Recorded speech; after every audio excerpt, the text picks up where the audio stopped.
తెలంగాణ పంచాయతీ ఎన్నికల్లో చిత్ర విచిత్ర సంఘటనలు జరుగుతున్నాయి. జగిత్యాల జిల్లా కోరుట్ల మండలం తిమ్మాయపల్లి పంచాయతీ ఎన్నికల్లో తల్లి కూతురు పోటీ చేస్తున్నారు.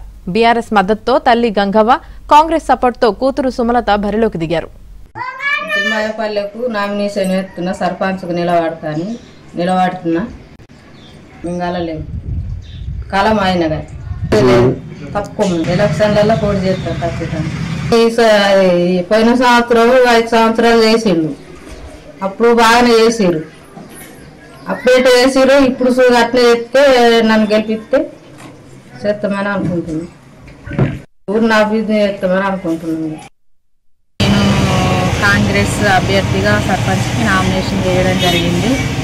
నాకు అపోజిట్గా మా అమ్మ వేసింది, అండ్ గుంజా మామయ్య, జీ వెంకటి ముగ్గురు వేసిరు అపోజిట్గా. ఒకవేళ మా అమ్మ తప్పుకుంటే నేను ఏకగ్రీవం అవ్వడానికి అవకాశం ఉంటుంది ఎక్కువ. ప్రజల ఈ కాంగ్రెస్ తరఫున నేను ఒకవేళ సర్పంచ్గా గెలిస్తే ఊరిని కానీ ప్రజల్ని కానీ కొంచెం అవగాహన డెవలప్ చేయడానికి బాగా అవకాశం ఉంటుందని నన్ను నామినేషన్ గెలిపించాలని కోరుకుంటున్నాను. అంటే ఎలక్షన్లో నిలబడడానికి కారణం అమ్మ కాదు, మామూలుగా ప్రజల్ని కానీ స్కూల్ని కానీ ఉన్న ఏరియాని కానీ బాగా డెవలప్ చేయడానికి నిలబడాలని కోరుకుంటున్నాను.